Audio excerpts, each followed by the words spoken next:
Subscribe and share my channel Sudarsana. శ్రీమాత్రే నమః. శ్రీ గురుభ్యో నమః. శ్రీమద్దేవి భాగవతము 12వ స్కందము. గాయత్రీ ధ్యానము. గాయత్రీ కవచ వర్ణన. నారదుడు అడుగుతున్నాడు, స్వామి, మీరు జగత్తునకు స్వాములు, 64 కళలను ఎరిగినవారు, యోగవేత్తలలో శ్రేష్ఠులు. ప్రభు, ఏ పుణ్య ప్రభావమున మానవుడు పాపముల నుండి ముక్తుడగునో అతడు బ్రహ్మరూపుడగుటకు ఉపాయమేది? అతని దేహము దేవరూపము, విశేషముగా మంత్రరూపమగుటకు సాధనమేది? ఇట్టి ప్రశ్న నా మనస్సున ఉదయించుచున్నది. ఇప్పుడు ఇదంతయు నేను వినదలుచుకున్నాను.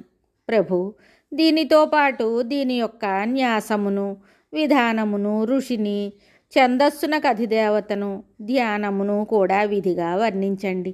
దానిని వినుటకు నా మనస్సు కుతూహలపడుచున్నది.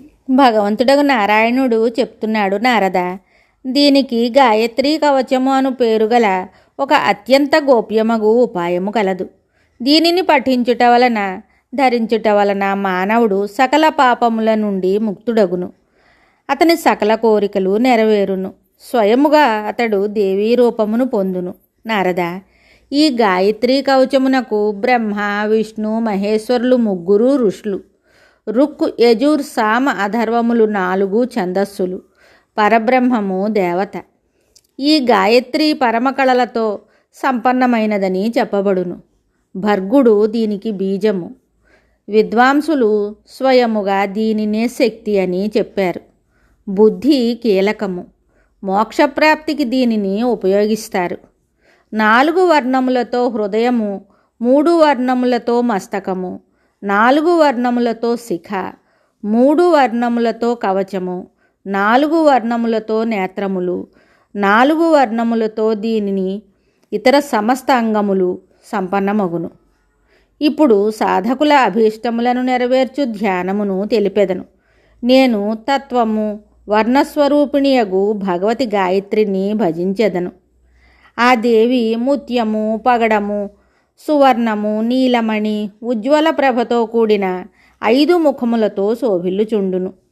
3 నేత్రములతో ఆ దేవి ముఖములు అనుపమ శోభాయమానములై ఉండును. ఆ దేవి రత్నమయ మకుటము చంద్రునితో సమానమై ఉండును. ఆ దేవి తన చేతులలో అభయమును, వరముద్రను, అంకుశమును, పాశమును, శుద్ధమైన కపాలమును, త్రాడును, శంఖమును, చక్రమును, 2 కమలములను ధరించును. తూర్పు దిశయందు గాయత్రి నన్ను రక్షించుగాక. దక్షిణ దిశయందు సావిత్రి, పశ్చిమ దిశయందు బ్రహ్మ సంధ్య, ఉత్తర దిశయందు భగవతి సరస్వతి నన్ను రక్షించెదరుగాక. భగవతి పార్వతి పర్వతీయ దిశయందు అగ్నికోణము అగ్ని, జలములందు వ్యాపించియున్న దేవి ఆయా దిశలయందు రాక్షసులకు భయముగొల్పు భగవతి యాతుధాని రాక్షసుల దిశల నైరుతి కోణముయందు నా రక్షణ భారమును స్వీకరించుగాక. వాయువునకు ఆనందమును కలిగించు భగవతి పావమాని ద్వారా ఆ దిశ వాయవ్య కోణమునందు నన్ను రక్షించుగాక. రుద్రరూపమును ధరించిన భగవతి రుద్రాణి ఈశాన కోణమందుండి నన్ను సంరక్షించునుగాక. బ్రహ్మాణి ఉపరితలమున నుండి నన్ను రక్షించుగాక. వైష్ణవీదేవి నిమ్నతలమున నుండి నన్ను చూచుకొనుగాక.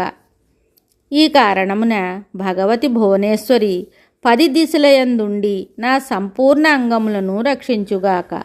తత్పదము నా పాదములను, సవితుహు నా తొడలను, వరేణ్యం కటి ప్రదేశమును, భర్గః నాభిని, దేవస్య హృదయమును, ధీమహి 2 చెక్కిళ్లను, ధియః నేత్రములను, యః లలాటమును, నః మస్తకమును, ప్రచోదయాత్పదము నాసికను రక్షించుగాక.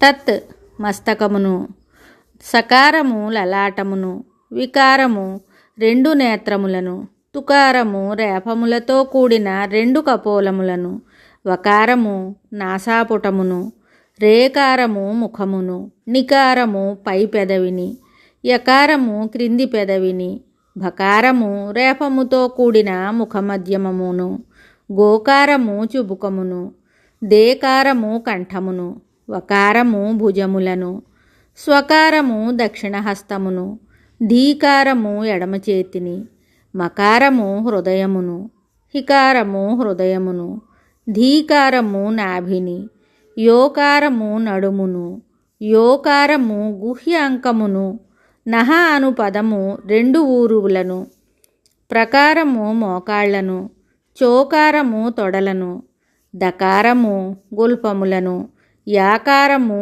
2 పాదముల వైపు, తకారము సకల అంగములను సదా రక్షించునుగాక. భగవతి గాయత్రి యొక్క ఈ దివ్య కవచము వందల కొలది బాధలను దూరమనరించును. భగవంతుని కృపచేత 64 కళలు ప్రాప్తించును.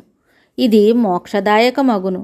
దీనిని ఆశ్రయించిన పురుషుడు సమస్త పాపముల నుండి ముక్తుడై పరబ్రహ్మను పొందును. దీనిని చదివిన వారికి లేక వినిన వారికి కూడా 1000 గోదానములు చేసిన ఫలము లభించును. శుభం. Subscribe and share my channel Sudarsana.